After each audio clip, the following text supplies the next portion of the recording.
Boa noite, meus irmãos, que a paz de nosso Senhor Jesus esteja sobre as nossas vidas, amém? Para mim é uma honra e um prazer estar aqui novamente com os irmãos, para mim é um motivo de alegria estar aqui juntamente com os nossos irmãos.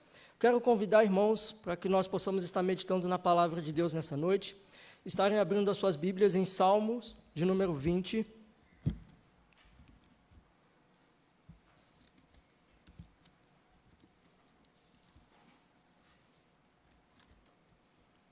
Salmo de número 20, faremos a leitura do verso 1 ao 9.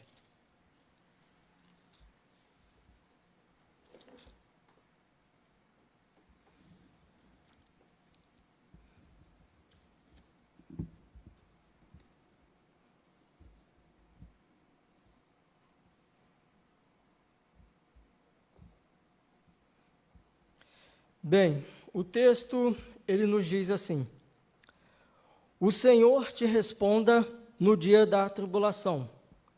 O nome do Deus de Jacó te eleve em segurança.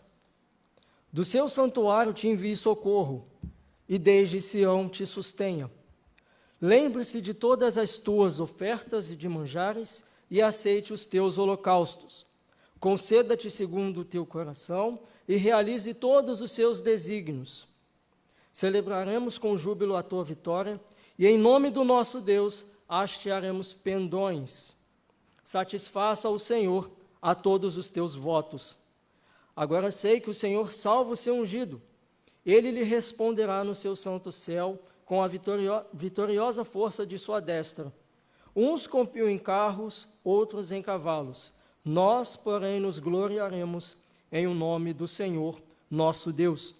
Eles se encurvam e caem.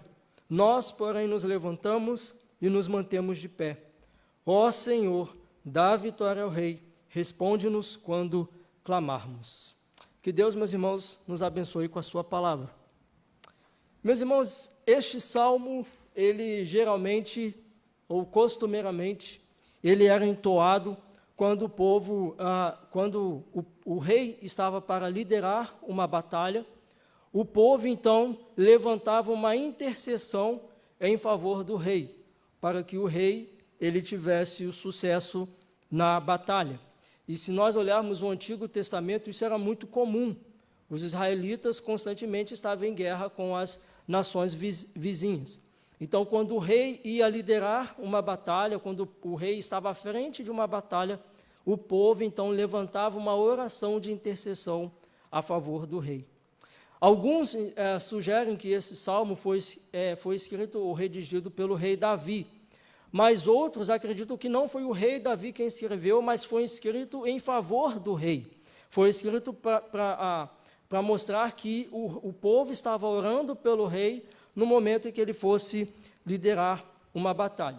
E nós podemos ver aqui, meus irmãos, nesses salmos, basicamente aqui 3 divisões. A primeira divisão está do verso 1 ao 5, em que nós vemos aqui a oração do povo em favor do rei, pedindo a bênção inicial. E do versículo 6, dos versos 6 ao 8, nós vamos ver a resposta do rei em face a essa oração do povo.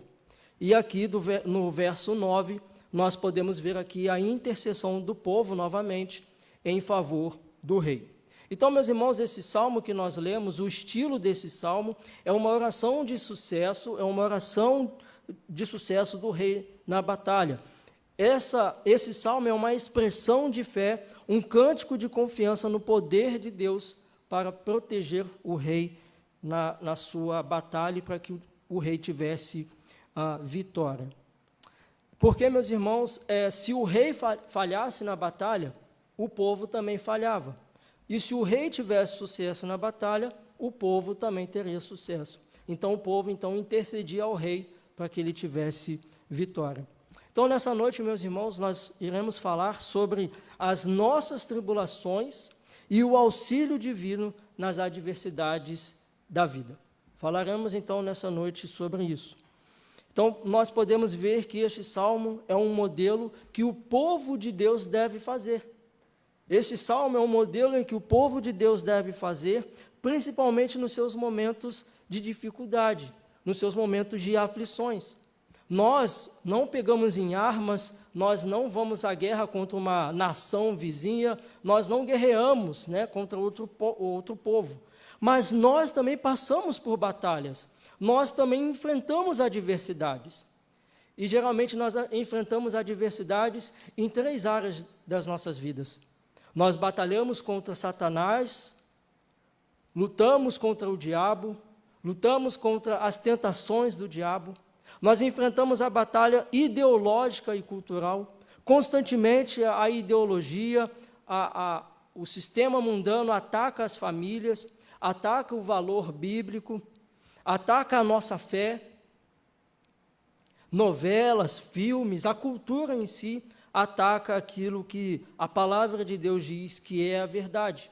E nós enfrentamos essa batalha ideológica e cultural. E nós passamos uma batalha contra nós mesmos. Constantemente nós nos vemos, passamos por lutas interiores, passamos por aflições interiores. Frequentemente ficamos desanimados, ficamos amargurados, ficamos entristecidos, decepcionados, ficamos doentes. Às vezes um familiar nosso está passando por uma dificuldade e nós nos vemos ali sentindo a dor daquele nosso familiar. Então, meus irmãos, nós podemos ver que essa é uma oração que o povo de Deus deve fazer. Uma oração que nós devemos fazer ao nosso Deus, confiando no seu poder, confiando que Ele, meus irmãos, é aquele que nos auxilia nos momentos de adversidades, é aquele que nos ajuda no momento em que nós nos sentimos muitas vezes desanimados e desamparados. E pode ser, meus irmãos, que neste momento vocês se encontrem em algumas dessas situações. Talvez você se vê perseguido, talvez você nesse momento se vê desanimado, fraquejado, talvez nesse momento você se vê angustiado.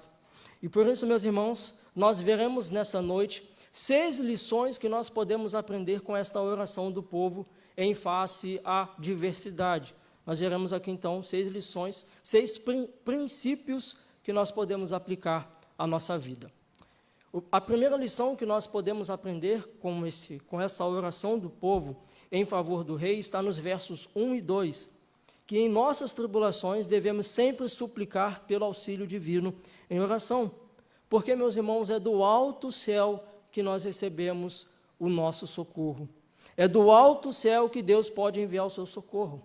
Veja comigo, versos 1 e 2. O Senhor te responda no dia da tribulação, o nome do Deus de Jacó te eleve em segurança. Do seu santuário te envie socorro, e desde Sião te sustenha.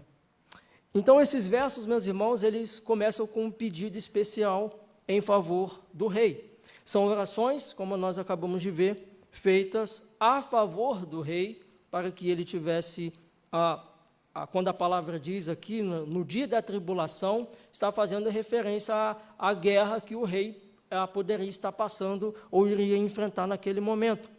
Então, provavelmente, é uma referência ao dia da guerra que o rei iria estar passando. Em outras palavras, meus irmãos, nós podemos dizer que o povo estava orando da seguinte maneira: que o Senhor possa responder em sua tristeza, no caso aqui, a tristeza do rei, que ele possa te enviar socorro. Agora veja, por que o povo estava orando? Aqui nós acabamos de ver, no verso 1. O Senhor te responda no dia da tribulação, o nome do Deus de Jacó te eleve em segurança. Interessante que quando o povo faz menção ao nome do Deus de Jacó, é porque a gente pode ver, se a gente abrir lá em Gênesis, capítulo 35, do versículo 3, nós podemos ver que Jacó, nos momentos que ele passava por tribulação, nos momentos que ele passava por dificuldade, Deus estava com Jacó. Mesmo quando Jacó ele se via sozinho, era Deus quem sustentava Jacó.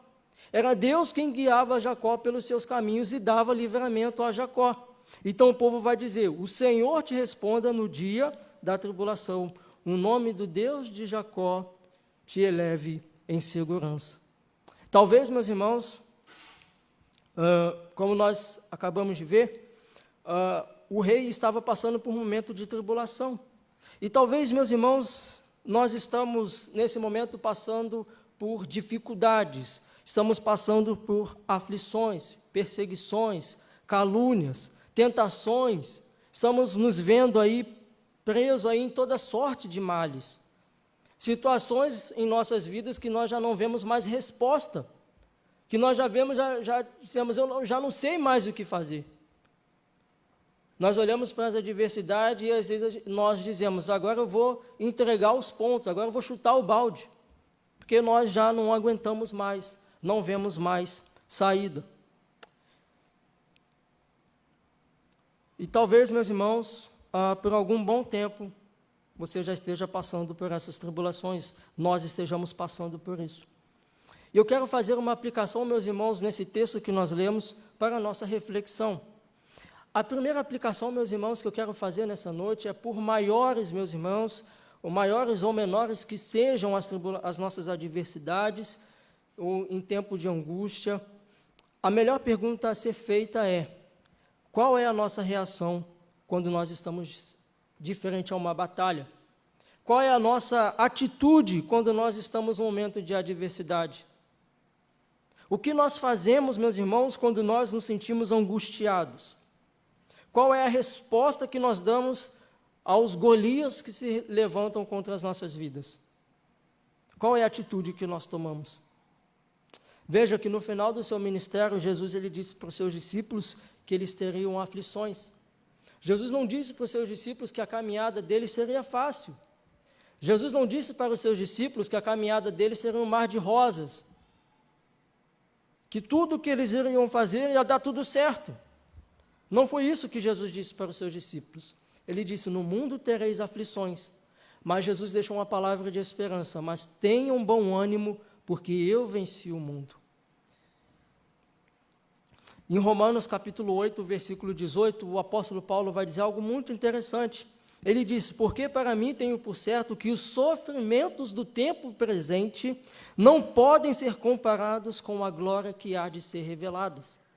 Então, meus irmãos, por maiores que sejam os nossos sofrimentos, e quem disse isso foi o apóstolo Paulo, um dos que sofreu maior perseguição por causa do Evangelho.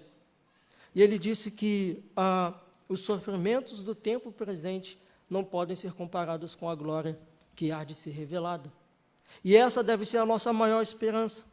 Então, meus irmãos, quando nós não soubermos o que fazer, que nós possamos nos lembrar dessa oração do povo em favor do rei. O povo elevou as suas orações a Deus. O povo recorreu a Deus em oração.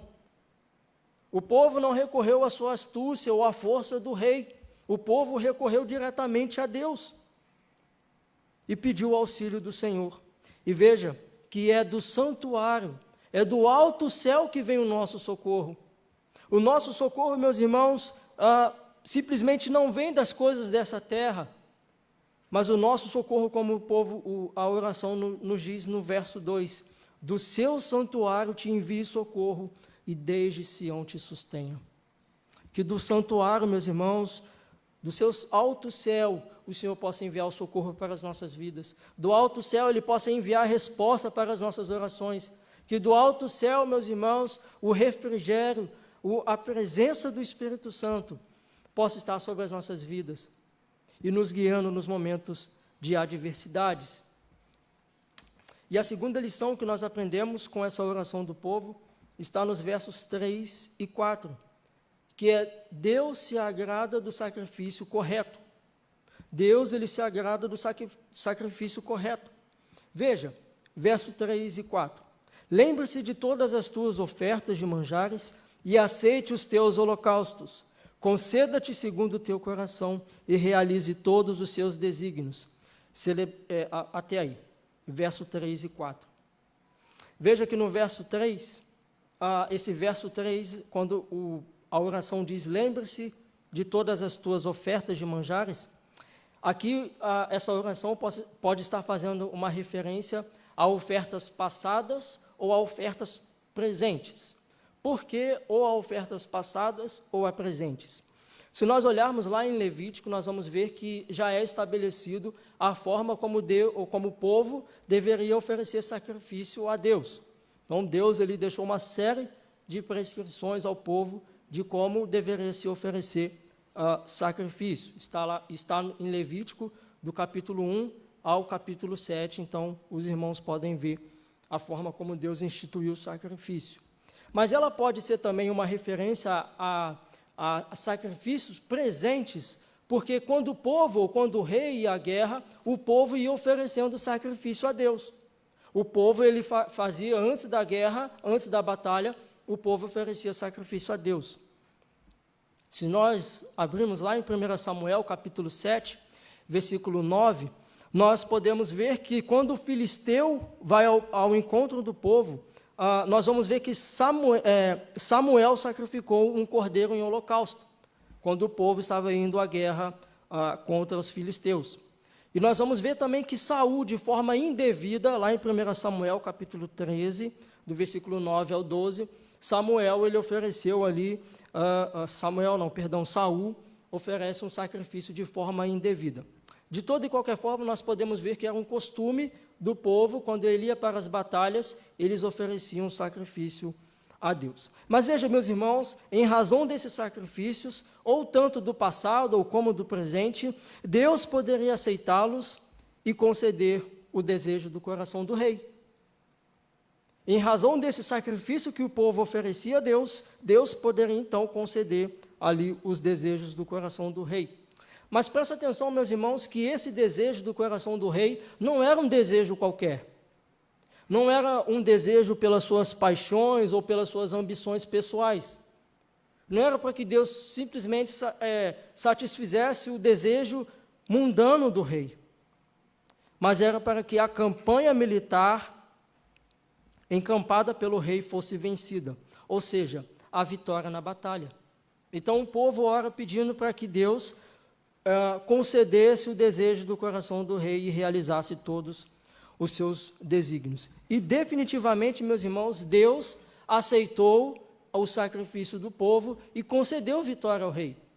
Como que nós sabemos disso? Aqui no Salmo de número 21. Veja, o Salmo de número 21 é uma resposta a essa campanha militar encampada pelo rei. Então, agora o povo vai agradecer a Deus pela vitória. Veja, nos versos 1 e 2 de número 21. Na tua força, Senhor, o rei se alegra, e como exulta com a tua salvação. Satisfizeste-lhe o desejo do coração, e não lhe negaste as súplicas dos seus lábios. Então veja que Deus aceitou o sacrifício do povo, e deu vitória ao rei, concedeu a vitória ao rei. E definitivamente, meus irmãos, nós não precisamos matar animais para que Deus aceite as nossas orações, nós não precisamos sacrificar animais. Tem muita gente, meus irmãos, pensando que precisa fazer campanhas místicas, campanhas ali para fazer, colocar objetos, consagrar fotos. Definitivamente nós não precisamos fazer isso. Definitivamente nós não precisamos oferecer esse tipo de sacrifício a Deus, para que Ele responda às nossas orações.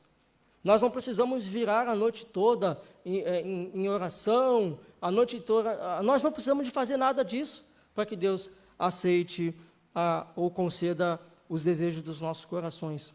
Nós só precisamos entender qual é a oferta correta que agrada a Deus. E, meus irmãos, qual é a oferta correta que agrada a Deus, para que Ele ouça as nossas orações? Quando nós olhamos da carta aos Hebreus, isso fica muito claro. Do capítulo 8 ao capítulo 10, ele vai falar que o sacrifício de Jesus o sacrifício de Jesus substituiu os sacrifícios estabelecidos pela antiga aliança. E aqui ainda em Hebreus, capítulo 13, versículo 16, ele estabelece qual é o sacrifício que agrada a Deus. O sacrifício, meus irmãos, que agrada a Deus é um sacrifício na prática do bem e da mútua cooperação. E esse é o sacrifício que agrada a Deus. Ele diz, não negligencieis igualmente a prática do bem e a mútua cooperação, pois com tais sacrifícios Deus se compraz. São esses os sacrifícios que nós oferecemos a Deus. Veja que em Salmo de número 51, verso 17, vai nos dizer mais, que um espírito quebrantado e coração compungido, Deus não despreza. O texto diz assim: sacrifícios agradáveis a Deus são o espírito quebrantado, coração compungido e contrito. Não desprezarás, ó Deus. Este é o sacrifício que Deus se agrada. Portanto, meus irmãos, que nós possamos oferecer sacrifícios espirituais a Deus, através de Jesus. É por meio dele, meus irmãos, que nós oferecemos os nossos sacrifícios a Deus. É ele, meus irmãos, que é o perfeito sacrifício enviado por Deus. E é por meio dele que nós rogamos a Deus. Veja que Pedro ele vai dizer algo interessante. Também vós mesmos, como pedras que vivem, sois edificadas casa espiritual, para seres sacerdócio santo, a fim de oferecerdes sacrifícios espirituais agradáveis a Deus, por intermédio de Jesus Cristo. 1 Pedro, capítulo 2, versículo 5. Portanto, meus irmãos, que nós possamos sempre nos achegar a Deus por meio de Jesus. Que nós possamos sempre estar diante de Deus, lembrando-nos do nome de Jesus, do seu sacrifício na cruz do Calvário. E é esse sacrifício que Deus se agrada. A palavra de Deus diz que a oração do justo, ela pode muito em seus efeitos. Não por conta do que nós somos, mas por meio daquele que nos tornou justo, por meio daquele que nos fez justos. E agora nós podemos estar diante de Deus. E Deus pode, então, ouvir as nossas orações. A terceira lição que nós aprendemos com este salmo está no verso 5, que Deus, meus irmãos, ele deve ser a nossa bandeira. O seu reino, meus irmãos, deve ser o nosso estandarte de vitória. No verso 5 ele diz: celebraremos com júbilo a tua vitória, e em nome do nosso Deus acharemos pendões, satisfaça o Senhor a todos os seus votos.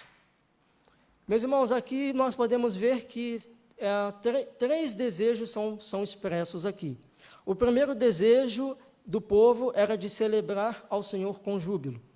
O segundo desejo aqui do povo era de hastear pendões, ou de levantar a bandeira ao nome do nosso Deus. E o terceiro desejo aqui é que Deus respondesse à petição em favor do rei. Mas veja, meus irmãos, será que o povo estava apenas pedindo que Deus satisfizesse os desejos deles apenas naquele momento em que o rei estaria encampando a sua campanha militar? Será que eles estavam sendo apenas otimistas, autoconfiantes? Será que eles estavam sendo apenas motivacionais naquele momento? Evidentemente que não. Quando essa palavra nos diz hastearemos pendões, essa palavra em hebraico ela vem do verbo dagal, que expressa um desejo, uma ação de levantar a bandeira. Expressa essa ação de levantar, de balançar a bandeira em nome de Deus. Então não era simplesmente otimismo, não era simplesmente autoconfiança ou motivacional, mas era um desejo que expressava uma fé. Era um desejo que expressava uma fé no nome de Deus. Agora, meus irmãos, por que é importante nós entendermos isso?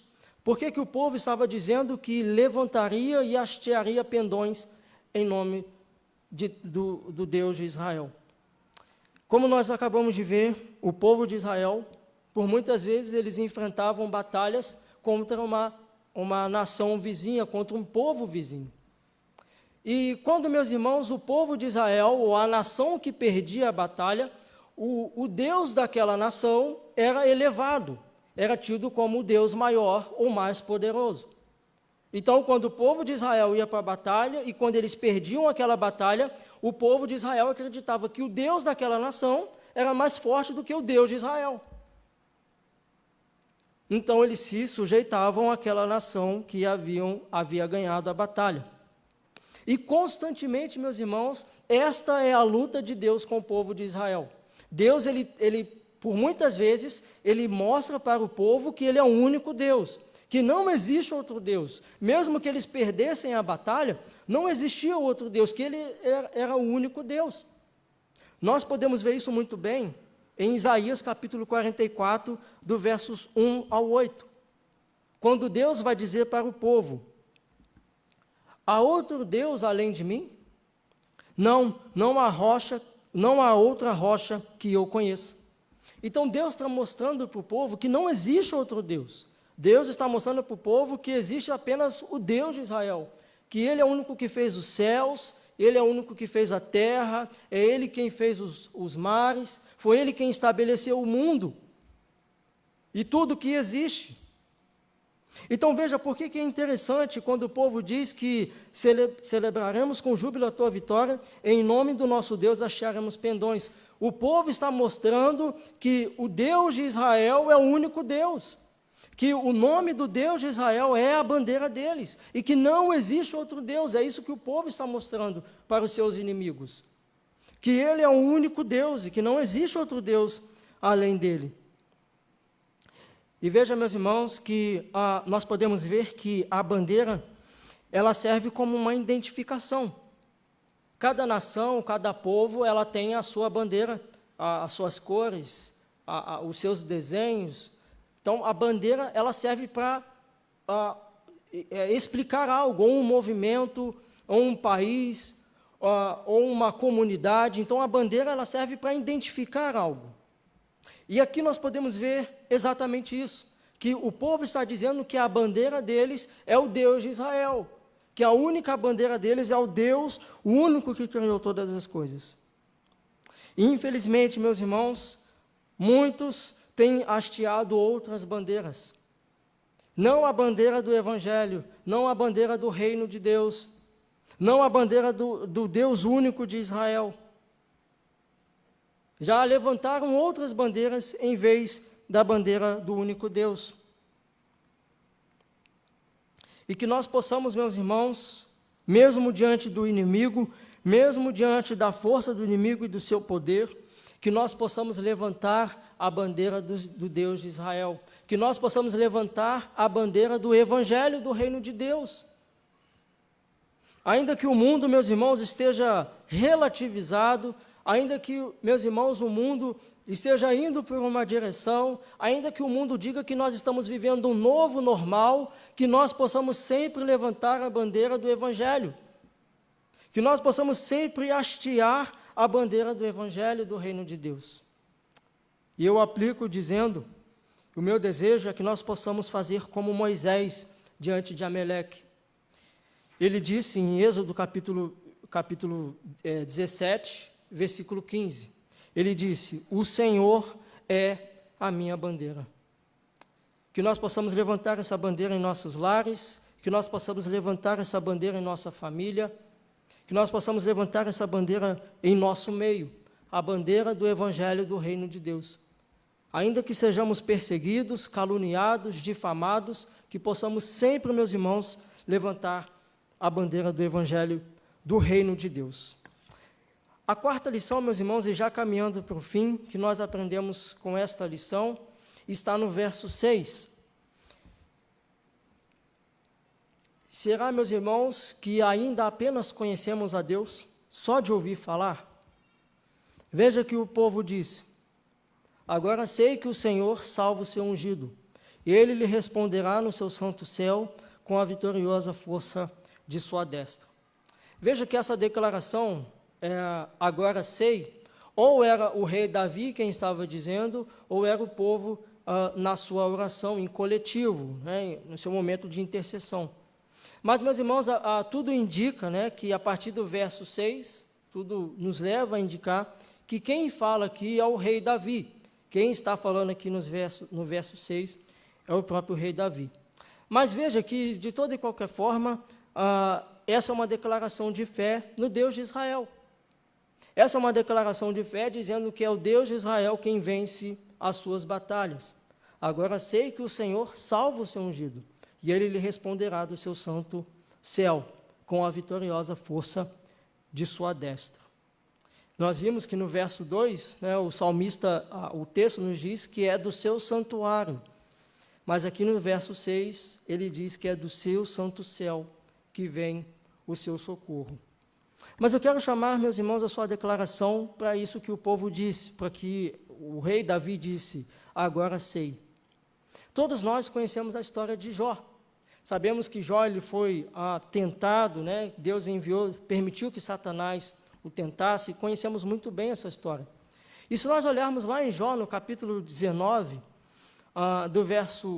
do capítulo 1 ao 24, nós vamos ver que, no capítulo 19, dos versos 1 ao 24, Jó ele vai refletir sobre as suas aflições. Jó ele para por um momento e começa a refletir a Deus por tudo aquilo que ele estava passando. Ele começa a refletir. E ele vai dizer, porque eu sei que o meu Redentor vive e se levantará sobre a terra. Depois, revestido este meu corpo com a minha pele, em minha carne, verei a Deus, vê-lo-ei por mim mesmo, e os meus olhos o verão, e não outros, de saudades me desfalece o coração dentro de mim. Meus irmãos, aparentemente essa declaração de Jó mostra que ele conhecia a Deus. Aparentemente isso mostra que Jó sabia o que Deus estava fazendo. Mas evidentemente Jó ainda não sabia o que Deus estava fazendo. Até porque nós vamos ver que do capítulo de Jó, do capítulo 38 ao 41, nós vamos ver Deus indagando a Jó, por causa dos seus questionamentos. Deus vai dizer para Jó, onde você estava quando eu quando eu fiz todas as coisas? Deus começa então a fazer uma série de perguntas a Jó. Então, no finalzinho do livro de Jó, no capítulo 42, versículo 5, Jó ele vai dizer, eu te conhecia só de ouvir, mas agora os meus olhos te veem.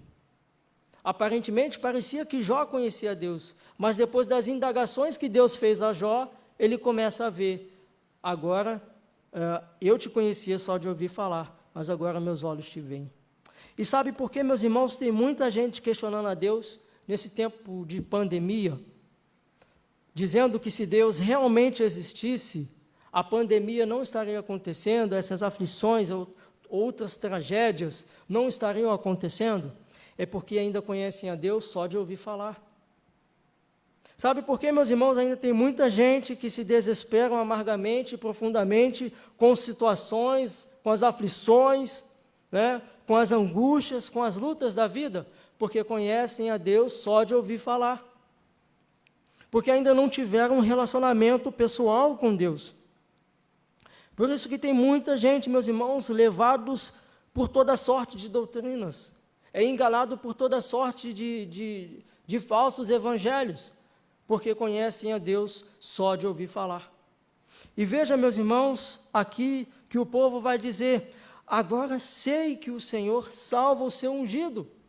O povo agora está mostrando que eles conheciam a Deus e sabiam que era o Deus de Israel quem salvava o seu povo. Era Deus quem guiava o seu povo nos momentos de adversidades. Era Deus quem guiava o povo. Portanto, meus irmãos, eu aplico dizendo que em nossas dificuldades, que em nossas tribulações, nós podemos declarar, agora sei que o Senhor salva o seu ungido. Em nossas tribulações, que nós possamos reconhecer o favor de Deus sobre nós. Para que nós possamos, meus irmãos, declarar como o apóstolo Paulo, porque eu sei em quem eu tenho crido. E estou certo de que Ele é poderoso para guardar o meu depósito até aquele dia. 2 Timóteo, capítulo 1, versículo 12. Que possamos ter esse tipo de fé, esse tipo de relacionamento com Deus. E como, meus irmãos, nós vamos ter esse tipo de relacionamento com Deus? A partir do momento em que nós nos dispusamos a usar os meios de graça que Deus nos deixou. A oração, a leitura da palavra de Deus, a santificação, arrependimento, confissão dos nossos pecados. Não só, meus irmãos, ouvir pregações, ouvir estudos, vir à escola bíblica dominical e aprender com as lições é muito bom, mas nós precisamos ter o nosso relacionamento pessoal com Deus. Precisamos conhecer a Deus não só de ouvir falar, mas saber quem é Ele, quem salva o seu ungido. E minha oração, meu desejo, é que nós possamos construir um relacionamento sólido e profundo com o nosso Deus, e não simplesmente um relacionamento superficial. A quinta lição, meus irmãos, e penúltima lição que nós aprendemos com esse texto, está nos versos 7 ao 8, é que o povo de Deus sempre permanecerá de pé. Apesar das adversidades, o povo de Deus permanecerá de pé. Veja o que o texto nos diz nos versos 7 ao 8. Uns confiam em carros, outros em cavalos. Nós, porém, nos gloriaremos em nome do Senhor, nosso Deus. Eles se encurvam e caem. Nós, porém, nos levantamos e nos mantemos de pé. Meus irmãos, as nações daquele período, as nações mais desenvolvidas da época, elas usavam carros e cavalos na sua guerra, em suas batalhas. Eles se vangloriavam de todo o seu poder bélico, de todo o seu poder, então, eles se alegravam, se fortificavam no seu arsenal de guerra que eles possuíam. Mas ao passo, meus irmãos, que os israelitas, ao contrário das nações vizinhas, eles não se alegravam, não confiavam no seu poder bélico, mas eles confiavam em Deus. Até porque, meus irmãos, era um mandamento de Deus, que o povo não confiasse no seu arsenal de guerra. Isso está lá em Deuteronômio, capítulo 17, versículo 16. Deus já havia designado para que o povo não confiasse no seu poder bélico. Mais tarde, nós vamos ver que Salomão, ele pecou, lá em 1 Reis, capítulo 10, versículo 26, em que ele comprou uma grande quantidade de cavalos para a guerra. Então, ele fez contrário ao mandamento do Senhor, aquilo que Deus havia ordenado. Isso porque Deus queria que o povo não confiasse na força de sua mão. Isso porque Deus queria que o povo não confiasse nos seus recursos, mas porque Deus queria que o povo confiasse em Deus. Então, Deus ordenou que o povo não se vangloriasse, não tivesse uma grande quantidade de material. Calvino